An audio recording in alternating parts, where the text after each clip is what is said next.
Hello. Hi.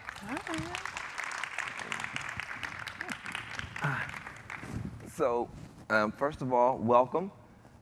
We are going to have a conversation about technology and inclusion and all that sort of stuff. But before we get started, I wanted to take a moment to tell you who I am and give Maxine a chance to tell you who she is. We're going to talk back and forth for maybe 20 minutes, and then we're just going to open it up and just have a good conversation. Does that seem like a good idea? Very good. Okay, so my name is Van Jones, and I am, among other things, one of the founders of something called Yes We Code.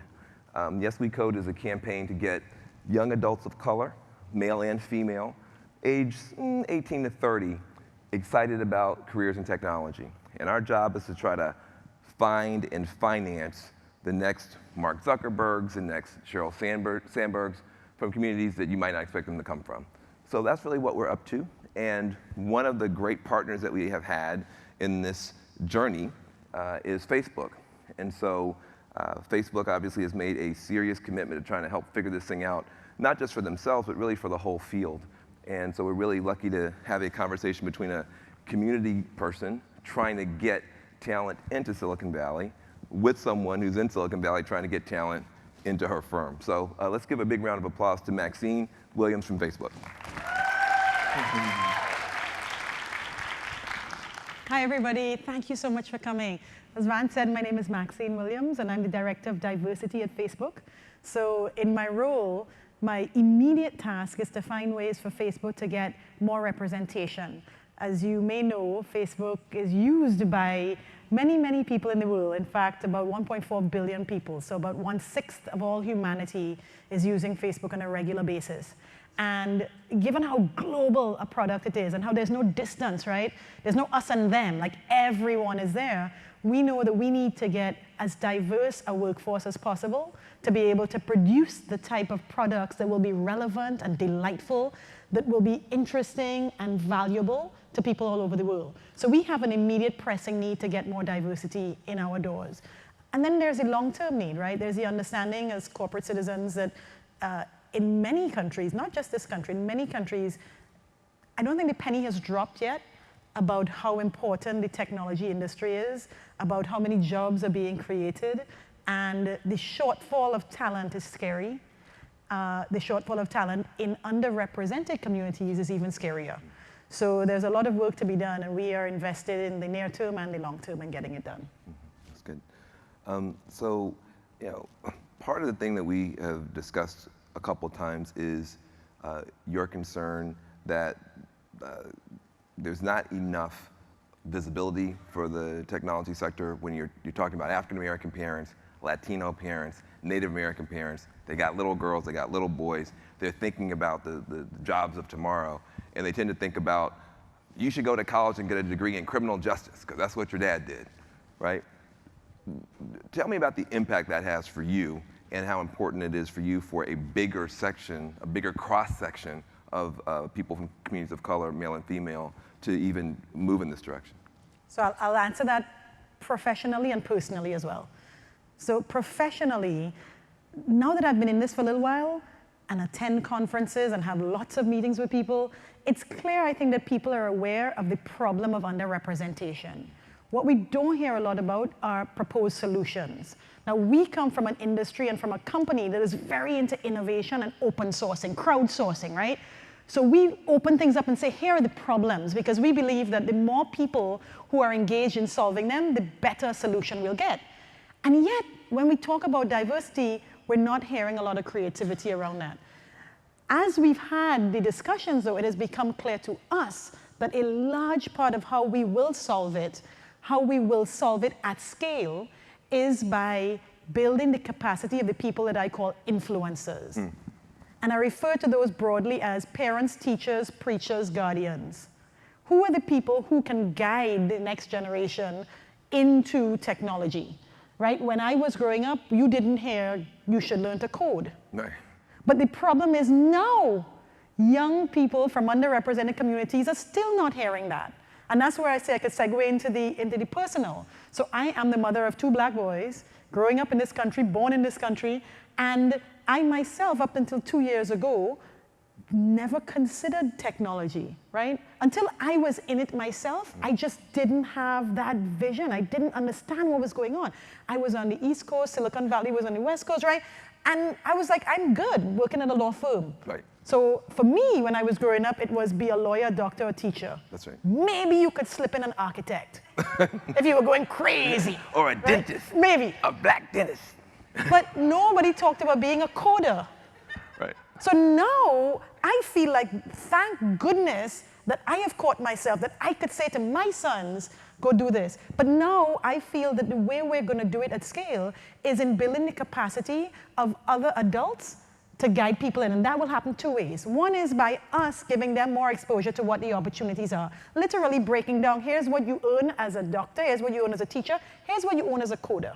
Right? So people see that there is an incentive in getting them in. And I think the other way we will do it is by having those adults themselves retrained so that they can get jobs in the tech industry. Yeah. And they may not all work at Facebook, but if they have some purview into what's happening, if they work somewhere where technological skills are valued and are used, they then get that first-hand knowledge that maybe in other communities they've had for a while so that they can start to pass it on. Yeah, I think it's really good. I mean, for us, it's been an extraordinary journey because, you know, like you, like a lot of people, I didn't know anything about computer technology. All that. I mean, look, they had it in my high school. The terrible thing about it is, I might be a billionaire right now. They even taught computer science in our high school, but it just seemed corny. So I just kept writing my poems. And you were one of the cool kids? Exactly. It was too corny even for me, and I was a nerd. Exactly. Right? So I would just write my poems and feel sorry for myself. And so I just never went to that end of the high school. So now I feel like, you know, a couple things. One, with Yes We Code, we've gotten a chance to go all over the country. And we've been to, we're going to Detroit in 2 weeks. We've been to Oakland, Philadelphia, New Orleans. And we've got a chance to really talk to rooms this size and even larger, believe it or not, of young people of color, young adults of color, mayors, influencers, and they have not gotten the message yet. So my thing about this is that Velcro takes two sides to stick. So I think the tech field needs to be more opening, more receptive, but I also think the communities of color need to be more engaging. And so the three numbers I always throw out to people just to get their attention are 1 million, 70,000, and 1/5. 1 million. That is the number of technology workers that we're going to be short in 8 years. In other words, the demand for tech workers is going up, so we're going to need 1.4 million, but right now we're only on track to train 400,000. So there's going to be a 1 million worker shortfall. Now, that is terrible news for the tech sector. That is very, very good news for communities that are looking for jobs. I mean, that's like hallelujah news. Because if you have that big of a gap, then they're going to be hiring Smurfs, Muppets. I mean, like, suddenly anybody with the skills is likely to at least get an interview. So, but most people don't know that. What do people think? You talk to a lot of young kids of color. You probably have 1 million, I've said this a bunch of times, you probably have 1 million African-American kids this weekend playing basketball. Playing basketball. Why? We're all here. Why do you think you have 1 million African-American kids playing basketball? They think they can make money? What? That's what they see, to the visibility point. So they want money, they see people with money, what are they doing? They're playing basketball, so they all go play basketball. Got 1 million black kids playing basketball, but the NBA is only gonna hire 15 kids a year. So you have 1 million black kids trying out for 15 jobs. Now, that doesn't strike me as a great strategy. Meanwhile, if we're not careful, we'll only have like 15 little black Urkels trying out for 1 million jobs. Now, to me, the failure to put maximum effort against maximum opportunity, and instead to put maximum effort against minimum opportunity, that's a cultural thing that we've got to get our influencers on board with. We got to start telling people right away that the NBA is not going to hire 1 million ballers. Record labels are not going to hire 1 million rappers. But the tech industry is going to hire 1 million people. So as I often say, don't show me your rap, show me your app, you see. Isn't that brilliant? Oh, I He love it. still does poetry. I still do poetry. Yeah. So I think that's an important message that we have. Just I don't think people understand how big the opportunity is. Then the other thing I don't think they understand is when we say 70,000, that's the average starting salary for an entry-level coder on the coasts. Slightly different in Austin and other places, but about $70,000. Well, that's like twice as much as your high school teacher made her first year on the job. And you can get that job without a college degree.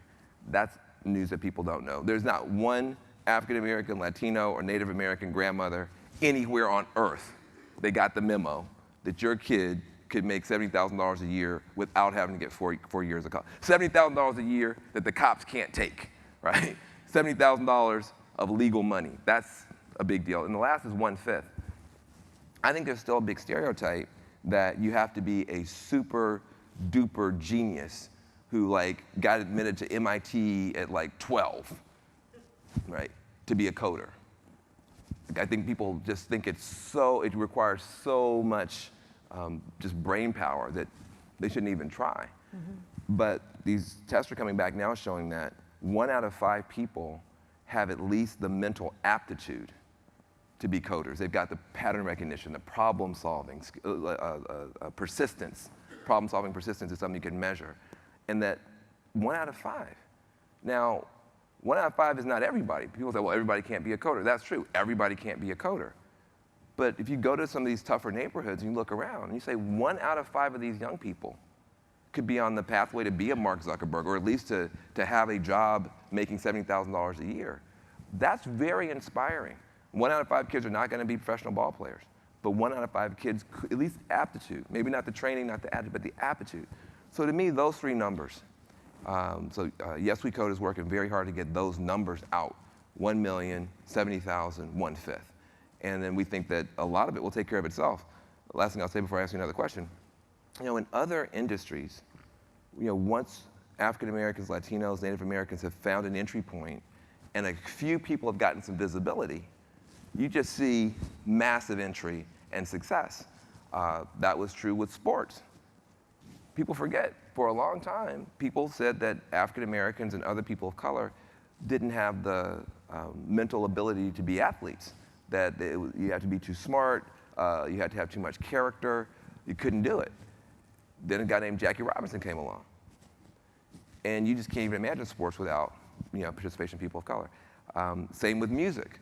There was the idea that African Americans could sing, but we couldn't be producers. We couldn't actually handle the business side of it. Then a guy named Berry Gordy came along. And suddenly, Dr. Dre, you can't even imagine now African Americans only singing and not being a part of the business side of that. A generation ago, I was just in Selma 2 weeks ago. Within my parents' lifetime, African Americans couldn't even vote. Now you've got African Americans in the White House and Senate and all over the place. So you can tell a similar story with other communities of color as well. I just think that once we get a very low tipping point where you start seeing people being successful, and you start seeing people making it and being, to your point, being visible, I think you're going to have a tidal wave of folks coming down this pipeline.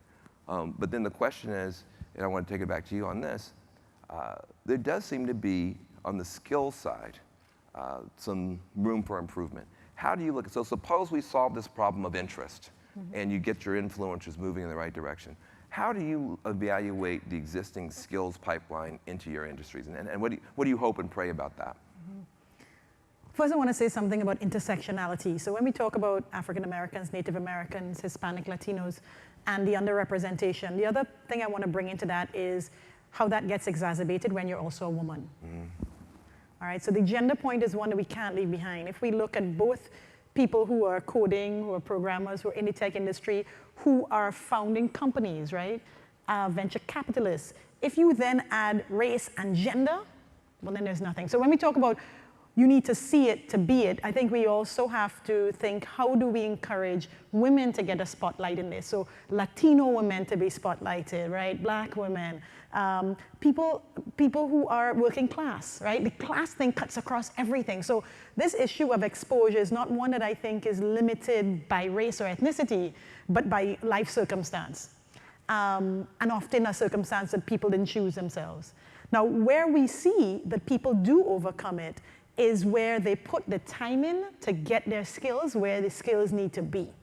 So, Malcolm Gladwell talks about 10,000 hours of being an expert at something, putting that work in. The 15 who get picked by the NBA, bet your bottom dollar they are 15 who've been playing basketball since they were 4, right? They have put that time in. So I think for us, for underrepresented communities, when we talk about what will bridge that gap with the skills, it's the exposure and then it's the commitment. You have to put the time in. Now, you can get those skills in a number of different ways. I come from a company where my CEO never had a job nowhere and does not hold a degree from any institution. So Facebook certainly, and I think it's the same for most of tech, we do not value pedigree over performance. We look at what can you do, what can you deliver, what can you build, and however you acquire those skills, we are happy to have you apply those skills to the problems we are trying to solve. So that actually tech happens to be an industry which is quite a leveler for people who have been traditionally left out. Because you could go now, they are, with Yes We Code, Facebook partnered to build a search tool that is on the Yes We Code site, where you could go and put in, I'm the mother of a girl in South Carolina, she's 13, and up would come the programs in South Carolina where she could learn how to code. I would go further and say, get your children into those programs from now, so that they can acquire the skills. But in addition, you get into the programs. So you have organizations like code.org, right? Do an hour of code. Get over this impression that you have to be a genius to learn how to code. If little children are doing it, anybody can do it, right? They're doing it because they're not afraid of learning. They're not afraid of trying. So what I would say will reduce that gap is if we just do it. Just do it, right? And some people will learn in 4 months. Some people may take 6, some might take a year. But you won't know what your competence and your capability is unless you get on that road and put yourself in there to take advantage of all the opportunities. Good, good. I wonder, just looking out of the audience, I'd love to just get a sense of who's here and why. So you guys could have gone to see all kind of people. There's, somebody told me the most popular thing, what was it called? Grumpy Cat. You could have gone to see Grumpy Cat. I never knew what Grumpy Cat was until I got here. So lots of stuff happening at South by Southwest. So let's maybe just take 2 or 3 questions from the crowd, from the audience, and we can be responsive and include some of our other stuff in that. So anybody have any questions or comments? Hello, you. Can you just repeat where to go to find out? You said something about like if travel said something. Yeah, go to Yes We Code, yeswecode.org, and on their website there is a search tool, which I think is still up, where you see a map of the United States. And it shows the programs that we knew of at the time we built it, and I think they've been uploading other ones that are teaching coding across the country. Yeah. And she also mentioned code.org, and they have something called an hour of code, where everybody can just get that 1 hour experience of coding. Just know what it is, Yeah. Yes.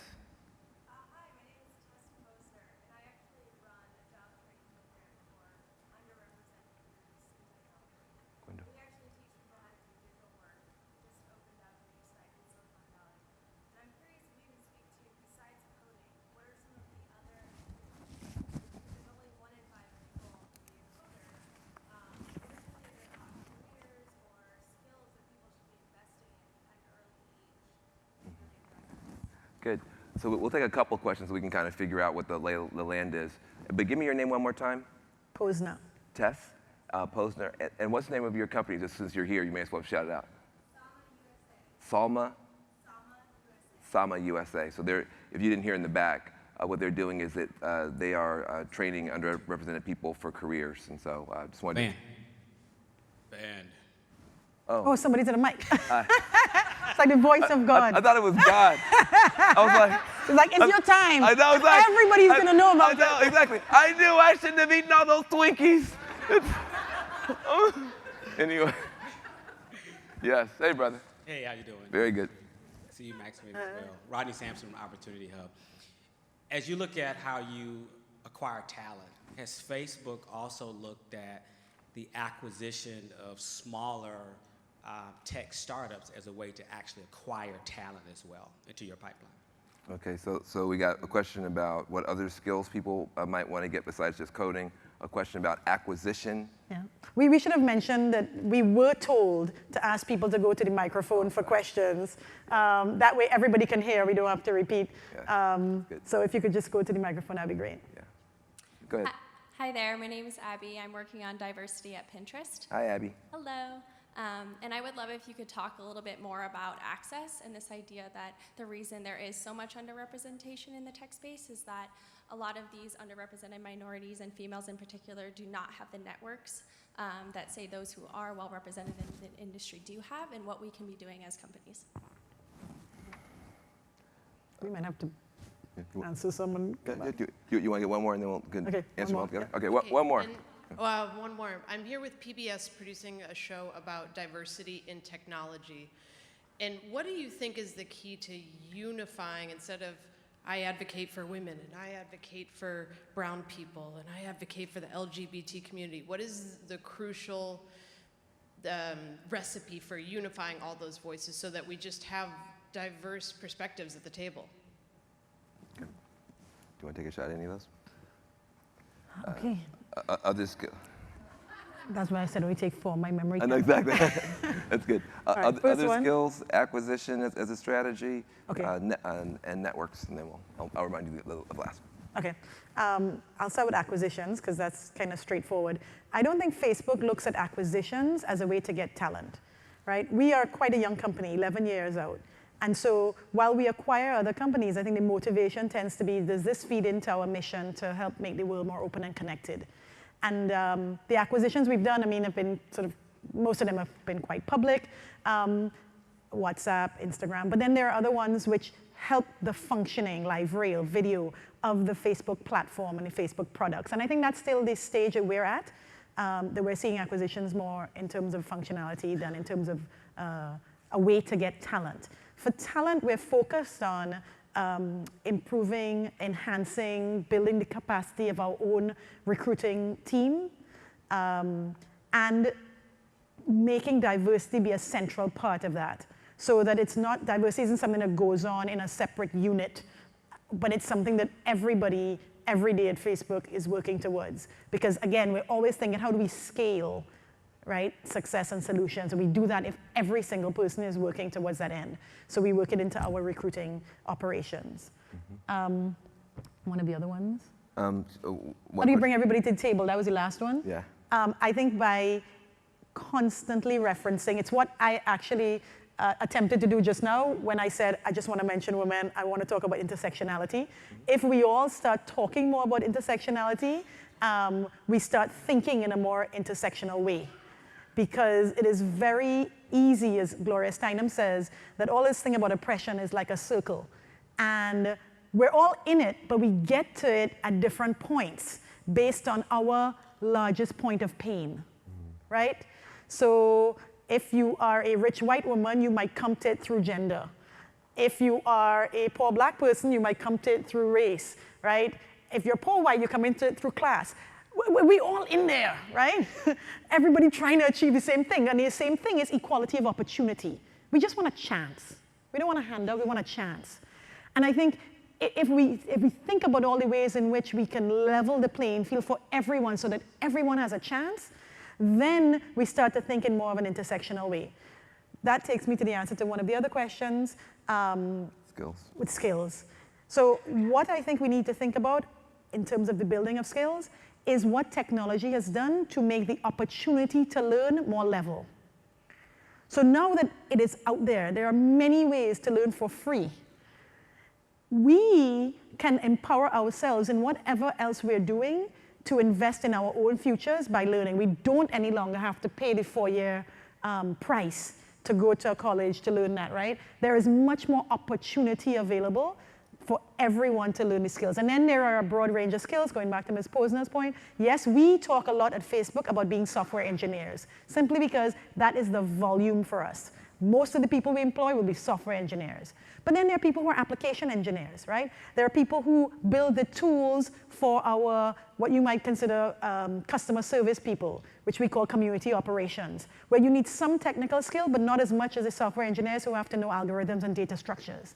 So there is a range. Now, at a place like Facebook, there may not even be as broad a range as some of the financial institutions or some of the tech companies that are making hardware, right? So that I think it's about, first of all, exposing yourself to what is this industry, what does it do? I was on a tour recently to a number of colleges, which we had done by our data analysis, a kind of chart, and seen that they had very high numbers of women and minorities, ethnic minorities. And so we targeted going to these places to speak to some of these students. And I was aghast. The students in this day and age are still saying to me, I studied psychology because that's what my parents told me would get me a good job. Or people saying, yeah, I am doing computer science. Young women of color saying, I'm doing computer science, but my friends are laughing at me. Or my friends are saying, why would you do that? It's so hard. Or saying to me, my professor said he doesn't like this technology thing. We're not even allowed to email him. He likes it old school. Now that is about his capacity, right? And his capacity is holding them back. What is fantastic about technology is that once you get that exposure, once you get the insight that there is more, you can start to pursue it for yourself, right? I came from that background, and I'm saying the personal and the professional, I think, are very telling in this space, where I was the child of a mother who was a single parent raising 3 children without much means and didn't have the exposure herself. And I know along the way how many single conversations changed my route in life. So I'm a Rhodes Scholar, and people have to, ooh, Rhodes Scholar, wow, big thing. I had never heard of that. Where would I have heard of it, right? And I had a conversation with a friend one day walking down the street who said he had just applied for this thing, and you should apply when it's your turn. And I said to him that instinctive thing. I was like, to go and study more? More school? Oh, no. 1 degree is plenty for me, because I was coming from a family that had no degrees, right? So already I was a generation that had gotten one. And he said to me, no, no, no, no, no, you have to listen to me. Do this, here is how you do it, just think about it. And I know where I was the moment I had that conversation. And that changed my life. So a little bit of exposure goes such a long way. And now, the fact that these things are on these open platforms, where anybody can access them. So the range of skills, the opportunity to learn, and then the employers who I can attest to are looking for skills. We just want to know you could do the job. Bring the skills. I don't care where you're coming from, and I don't care where you got your degree. I want to know that you could do the work I need to do, because we have a shortfall and we need people. Good. I think that kind of wraps up. That's good. Those Perfect. 4. That's good. Let's get 4 more. Hi, Marcus DeVoyson with Digital Media Academy. We're a tech education company for kids and teens. So I saw on your website that you have a place for companies to list their company for education opportunities. So we're happy to do that. But besides that, do you have any other advice to spread this opportunity out to kids? And can you say the name of your company again? Digital Media Academy. I actually heard it. I just wanted to give you another. That's good. So yes, we'll get to that question. We'll take a bunch of them in a row. Otherwise, what happens is we'll get back and forth, and everybody won't get a chance to ask. Good afternoon. Ooh. It's kind of loud, ain't it? Everybody. We heard from earlier. But first of all, congratulations, Ms. Williams. I'm just super duper excited about your position. When I heard the announcement, I was just like, yes. You know, of course, diversity is important, but then when I saw a lady who looked like me at the helm, I'm just so super excited for you. So let's give her a hand, everybody. Yeah, give you a hand. Are you looking for a job? I have jobs. You need a job? I got jobs. But I'm looking for a contract. And I think that sometimes, and my name is Latanya Pegues. I live here in Austin. My firm is Boaz Enterprises. And to your point, Van, that's Boaz Enterprises. Take the moment for branding. One of the questions that I have, because I think in the diversity conversation, those of us who are business owners, who are African American, we get left out of the conversation. I think at times that there's so much focus on hiring African Americans that you all, not you, but just generally speaking, that we're forgotten about in the opportunity for contracts. So if you could address, I know Google is doing a lot of things with their new Supplier diversity program. You know, what is Facebook doing to help those of us who look like me to be able to engage with your firm? Thank you so much. Great. Thank you, Tanya. From Boaz. Yeah, My name is Peter Rodrich, founder of a software company called Enhancesoft, and a developer of OS Ticket, which is a customer support ticketing system used in over 175 countries. Mine is really to ask fellow coders to come out of the coding cubicle and talk about what they do. And I'm one of those people who never talk about what I do. My software is used over 175 countries, but nobody knows a black man is behind it.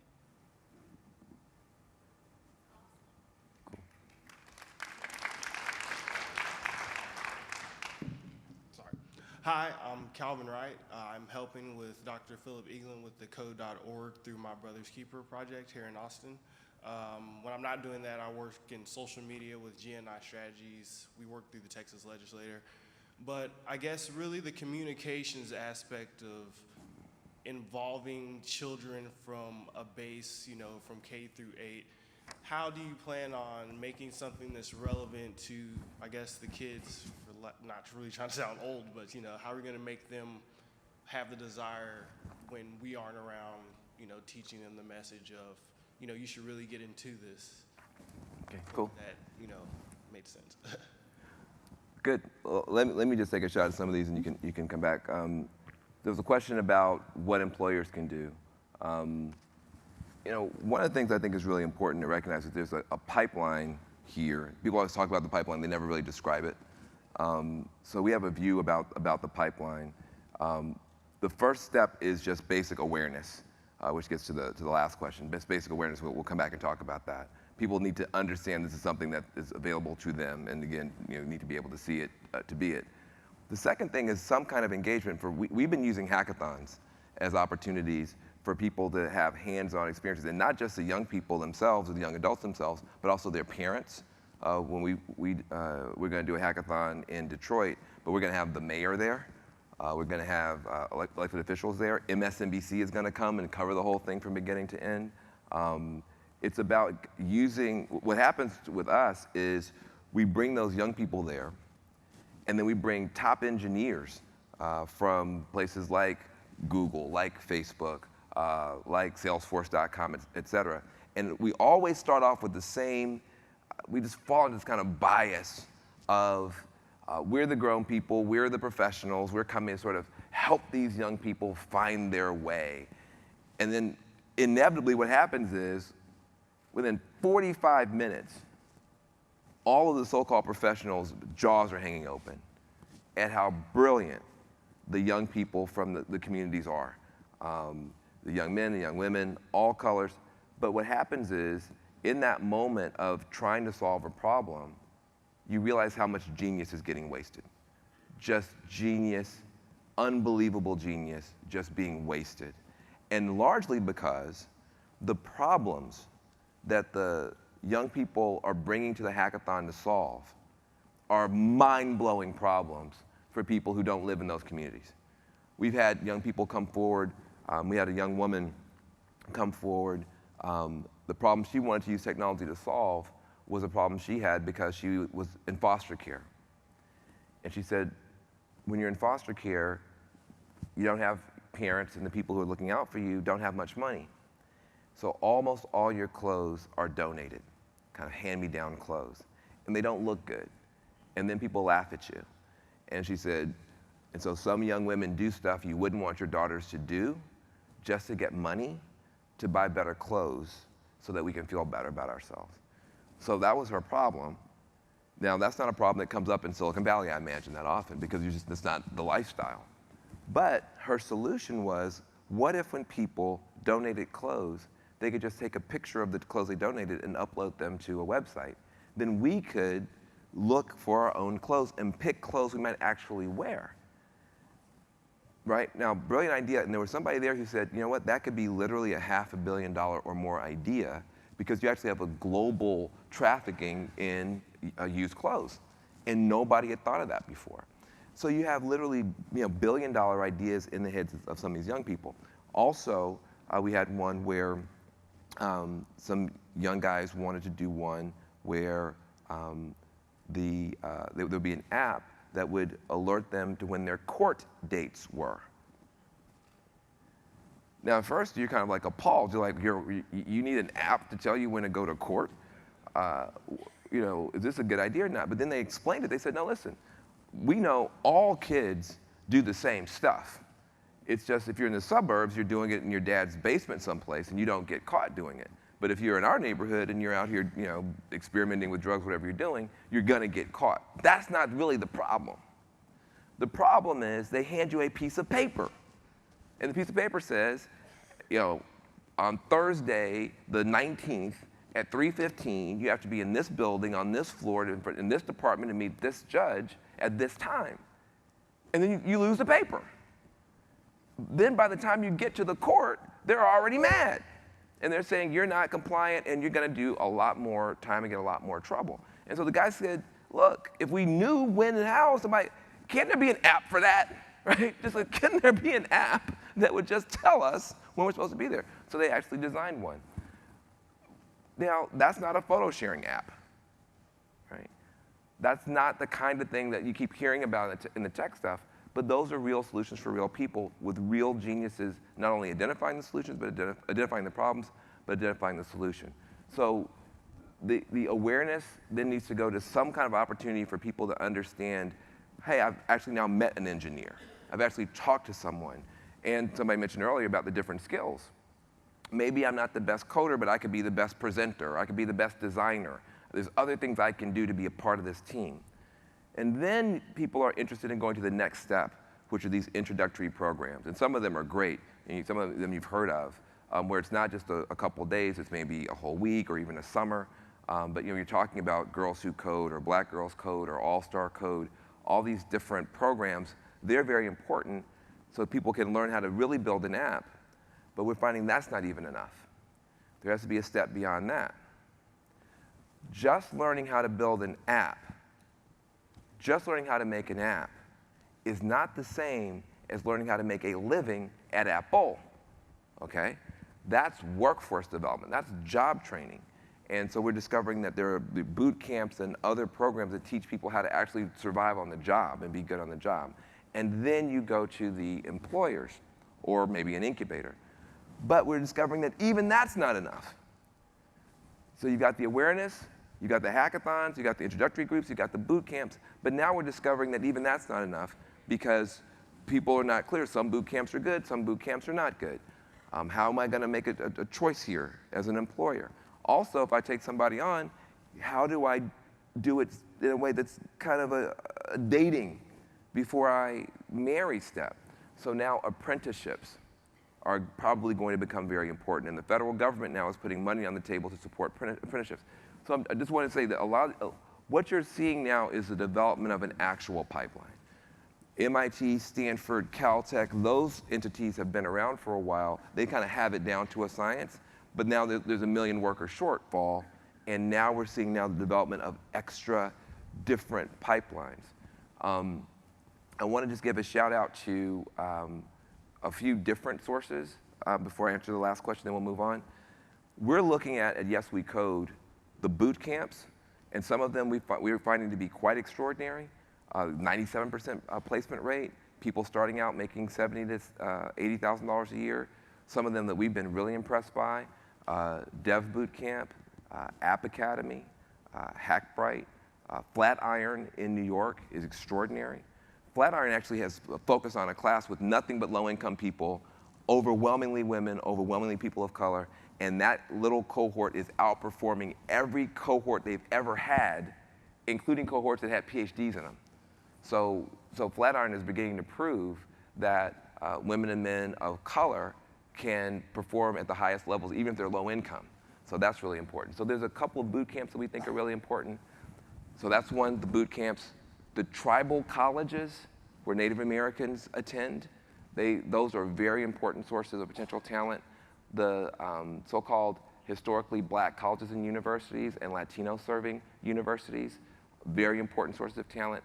Community colleges, very important sources. And then last, whatever ed tech solutions come along, the online solutions that are starting to build up. But if you look at those 5 sets of institutions, there are talent pools that are available to be tapped. And so when you ask as an employer, what can you do? I think the most important thing I can say is really take some extra responsibility in your community to be a recipient from this pipeline that's coming through and be willing to give feedback to the pipeline. The feedback to the pipeline shouldn't be, you send to somebody, it didn't work, screw you, we don't want it anymore. The feedback should be more dialogic. Listen, this didn't work, but here's what might. The more that I believe as employers, you invest a little bit in improving the pipeline, just by giving feedback and being willing to take, to give interviews and don't risk your company, but take a little bit of a chance. The more you're willing to sort of be in that, the more likely you're going to find that next Sheryl Sandberg, Mark Zuckerberg from a different community, and that could make a huge difference in your performance. Does anything want to? Yeah, two things. Another organization that's coming out now is called Opportunity at Work. And Opportunity at Work, their intention is to build the capacity of all of these community organizations to link with the government investments and the employers to again focus on giving people the skills necessary, working with employers so that we do say, here's the skill sets that we need, to Ms. Posner's point, for all of the different kinds of jobs we'd be hiring for. Not just, yeah, you send us people and they suck, but by giving you in advance an understanding of what we need, then you can train people for those things. So Opportunity at Work is another great organization that is trying to not just train people, but then help them to get the skills in connection with the employers so that there can be more employment. The other thing is I want to mention, yes, your question about what is essentially supplier diversity. The young lady raised the point that it's not just by giving people jobs that we invest in the economy, but by giving people contracts. There are, millions of people who own their own companies out there who are not looking to be employees, but they want to be providers. And some of them are consultants, and some of them are people who provide literally supplies. And there's a whole range of them. And Facebook also has a supplier diversity program where what we want to do is look at how much of that work are we giving to women-owned businesses, to minority-owned businesses, and try as much as we can to give more, and to do so particularly for us with a geographic bent. Because you talk about Silicon Valley. Silicon Valley is a place where there is great inequity, based, as there is in many cities in America, on sort of long-standing discrimination which has been allowed to fester. Let's put it that way. So we exist near to East Palo Alto, which until recently people referred to as murder capital of the United States, and there we have companies like Facebook and many other companies that are nearby. So for us, with our diversity supplier program, we also want to have a geographic component where we make sure that we are giving people in the communities the opportunity to benefit from what we're building. So if we can't give everyone jobs, which we obviously can't, so Facebook is a company which, despite its reach in the world, globally only has 9,000 employees. How many? 9,000. 9? Yeah. 1,000. And last year it was 6. So it's a very, very small workforce base. But you're right, there are other ways in which we can invest, and we want to help to do some of that through our supplier diversity program. Awesome, hardworking 9,000 people, I'm gonna tell you that. Hi, my name is Brian Charles. I'm a technologist at POV's documentary program on PBS. I wonder if you could talk about how opportunities are limited by biases in existing business models, technologies, and design conventions, and what can be done about it. So for example, if a certain app store has a rather opaque curation process that doesn't just let anybody sort of publish their own code, that can be very limiting, or certain developer tools only work on a $3,000 computer with a fiber optic internet connection that never goes down. That can be very limiting. What can we do about that? Thank you. Okay. All right, let's get 3 more. Hi, Brendan Chan with Google. Thank you for having such an important conversation. Both of you have referenced the role of how we can market or frame jobs around coding to students to increase the pipeline. As a former high school math teacher and current tech employee, I get really concerned when I hear facts like in 2014, 11 states had 0 black students take the AP Computer Science exam, right? 8 states had 0 Latino students, 3 states had 0 girls. So I guess my question is, what role do you see companies like Facebook and Google playing in impacting every part of the pipeline, especially with education and helping to support that from the beginning to the end? Thank you. Hi, my name's Steve Wright. I'm with the California Community College System, and we're very happy to be working with Amy and the Yes We Code project out there. We see the community colleges, 112 campuses, 2.5 million students as being a situation where we can pick up where Yes We Code has some people that we can further train. And the process you're going through is, really welcome, because you bring attention to these underrepresented groups, which are about 75% of our student population. And that helps us a lot. But we have other problems in the sense that typically there's only one counselor for every 2,000 students. And the average student gets maybe 30 minutes with a counselor, 20 minutes of which is spent filling out an educational plan. The math skills we get from high school are just not there. The average student spends a year or two getting remedial math just to catch up. So we got a ways to go. Meanwhile, we lose 75% of them within the first year because they need rent, diapers, and food. So a lot of our response has been to try and find jobs they can get into with 6 months of training and then bring them back with stackable credentials, pretty much the IT or applied science route. So we're looking for ways to complement the wonderful efforts that you're doing, but if you could speak to that bigger picture of how we help more people across the spectrum. Do you think, given the time, we should just have everybody say and let everybody sit down who's in that line, and then we? Yeah. Okay, good. Can we have so little time left? So we have 15 minutes, and we probably have like 15 more questions. So what we'd like to do is to give everybody a chance to ask your question. Jocelyn, go back. I'm sorry. No, I was saying Jocelyn, who just got out the line. I was like, everybody can just say their question, and then we'll use the last 10 minutes to answer. Okay, I'll keep it quick. My name is Anthony Rose. Good to meet you. Definitely proud of everything that you're accomplishing. I'm a film director from Los Angeles who came out here with my crew to cover the diversity arm of South by through a program called Movement 50. And we've been seeing some great programming by these other programs that are out here. But what we're also been talking about is the lack of sponsorship. So I guess my question is Facebook interested in possibly partnering with some of these organizations for events like this, because the exposure is great. And this is one of the things that you come, you open your eyes, you meet a lot of people, and it's dope, and you want to be back. But the financial risk of trying to come out here is you're breaking pockets. My second question for that is, I'm actually with one of my business partners in your Facebook commercial, the We Are Friends. Well, the back of my head, you get a good shot of his face. Being an independent director, though, on set, there was nobody of color. There was no diversity. Whereas the commercial spoke to us because it is a very diverse commercial and it is really well put together. Everybody on set was great, but how does somebody like me and somebody like my team go about getting those type of contracts from a corporation like you to express and show diversity through our eyes creatively for somebody like Facebook? Thank you. Hello, my name is Michael Hall with Digital Grass and We Are Tech. Just 2 questions, but they'll be short. If you're trying to recruit women and minorities, why haven't you set up recruitment hubs and direct curriculums to build the people you're looking for at HBCUs that average a 70 to 30% ratio? So Stanford has a direct recruitment, but I haven't seen Facebook come to Tuskegee, FAMU, Morehouse, or any of the HBCUs to grab the talent they claim they're looking for. So it's right there in your face. That would be number 1. That's a very friendly tone to the question. I like that.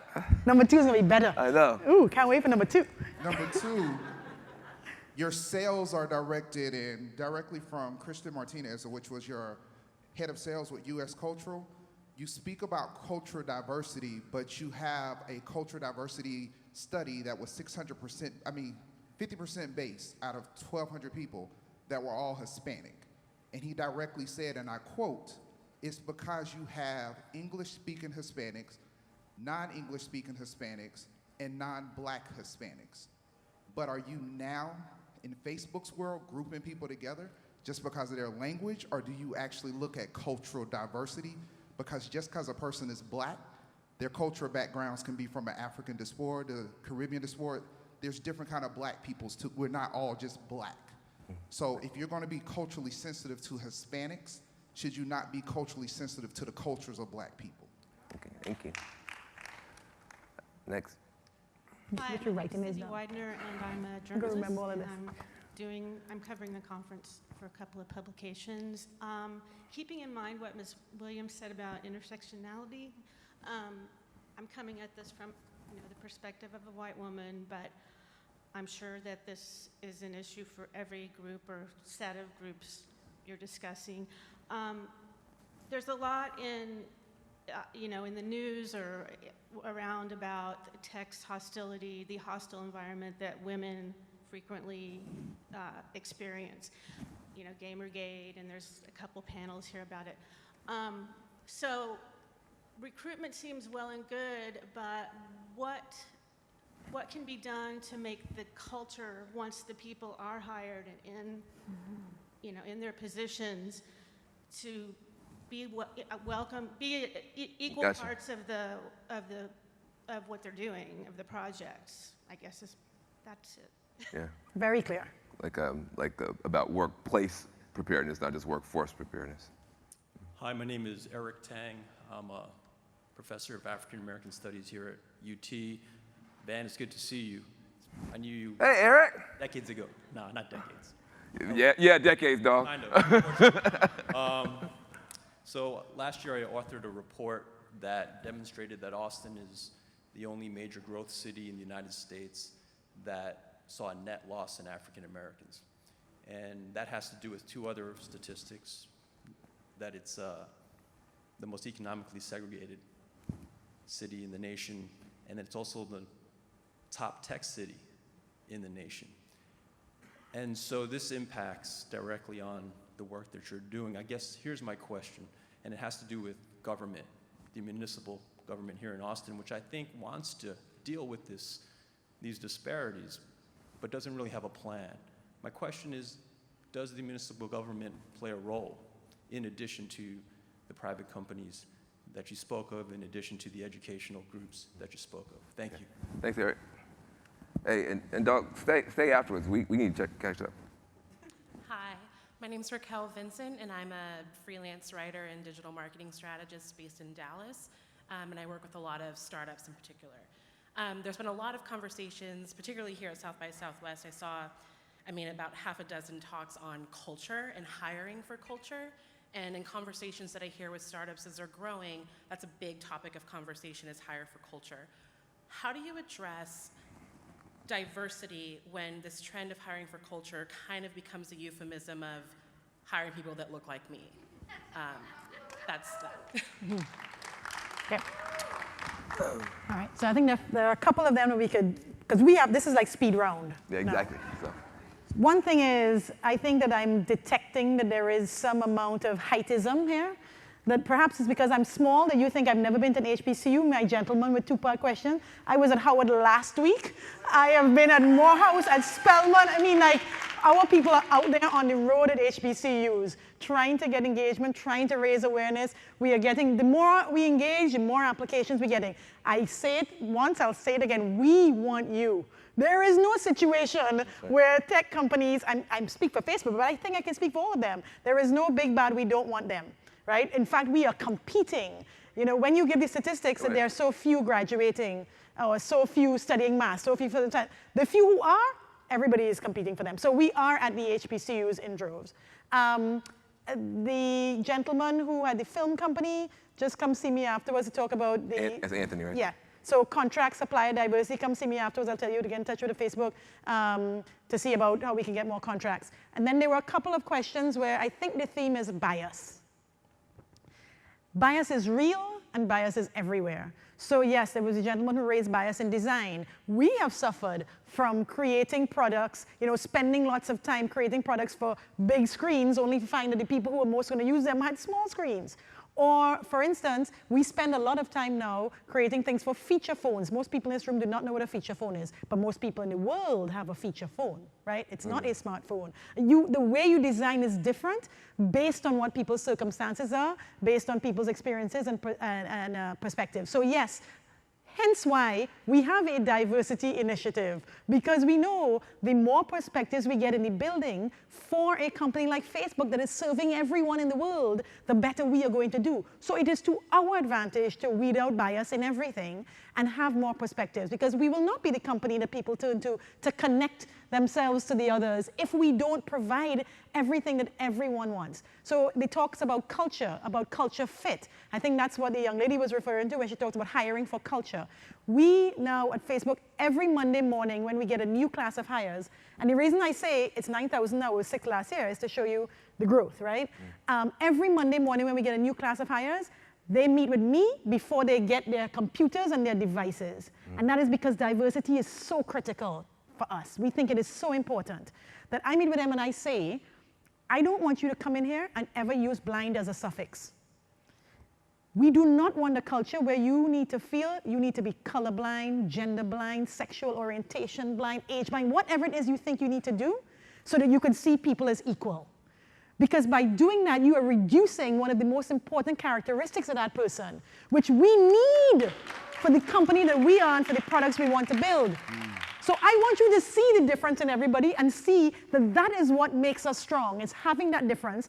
And then we want to create an environment where we have everyone feel comfortable to share themselves, to bring their authentic selves to work. Because as we do that, as we give people this space to be, as we recognize that it is an asset, then you get less of people hiring because I want to get a mini me on board. Right. Because I think that I'm so special that having more people like me is going to make this thing work right. You change, you shift the culture. We spent a lot of time creating a managing bias course to teach people about unconscious bias. Our COO, you mentioned Cheryl several times, Cheryl wrote that course herself because we felt that what we were seeing out there was not hard-hitting enough. So we ran it and ran it and ran it. Inside, we're teaching everyone at the company is going through this unconscious bias course, where we stand up and we say on stage, and people like Cheryl are teaching the course herself, saying, if you are a black man in this country and you are 6'2", people are going to think you're dangerous. How are we going to get over that? Uncomfortable things to say, but things that are true. Because we feel that bias is that sort of insidious, dangerous snake, right? That weaves itself into everything. And unless we call it out for what it is, we never get around to the second part of it, which is addressing it and giving people the tools to deal with it. So in that same course, I talk about culture fit and about people saying, yeah, I just didn't feel it person fit in no more. That does not fly with us anymore. You can't just bring that. You need to give me a detail about why that, is it because they weren't fast enough and we're a company that moves fast? Okay, that's relevant. But it's not relevant that they had a different accent, that it took you too long to figure out what they were saying, right? That's not relevant.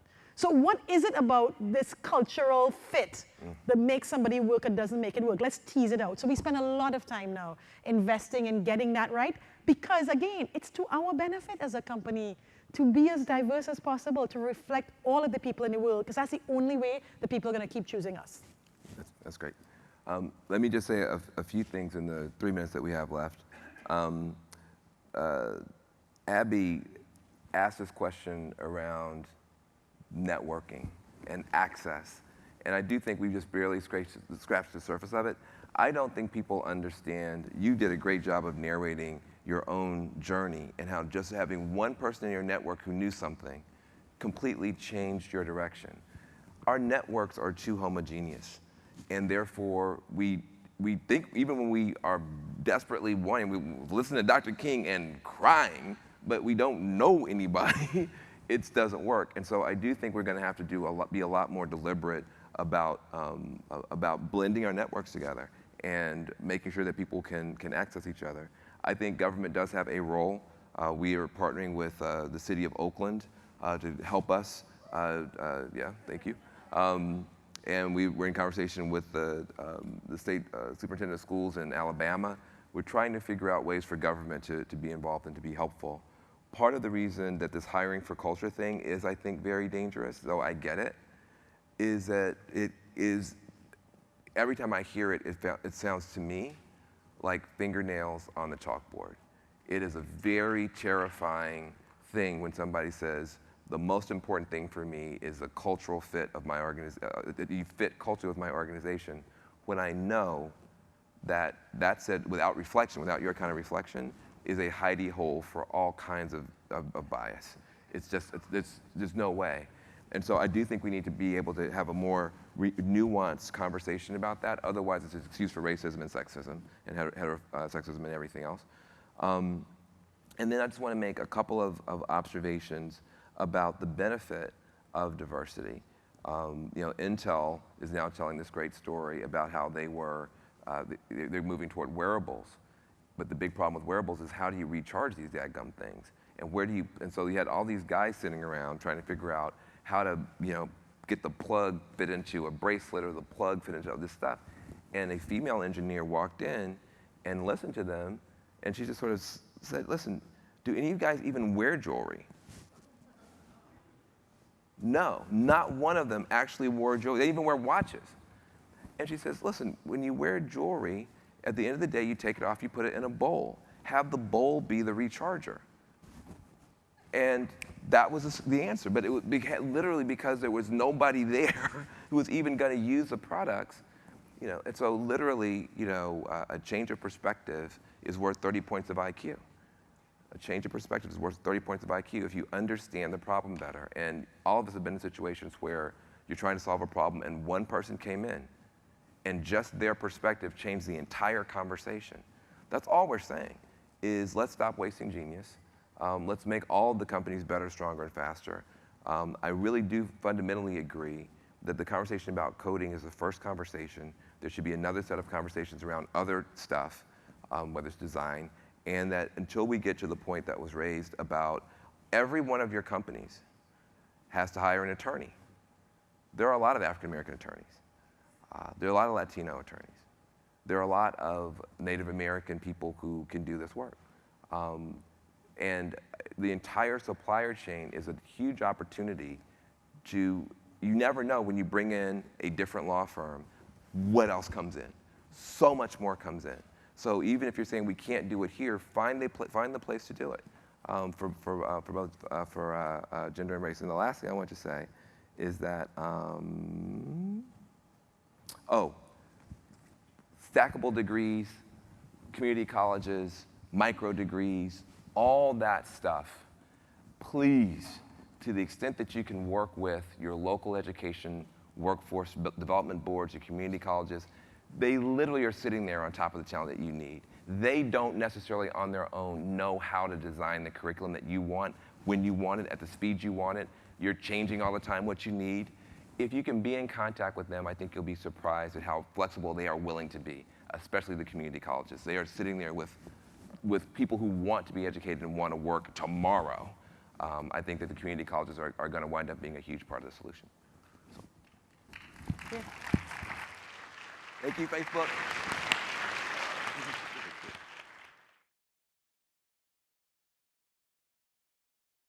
And we're sourcing the ladies that will come to our academy in 2 avenues. First of all, through other companies that would like to take our program and have us train their ladies, or through the Ministry of Labor and the Human Resources Development Fund. We'll be working with ladies that then don't have jobs. And what we would do is work with almost like preferred vendors and do on-the-job training where they've got 2 days in our academy and 3 days on the job.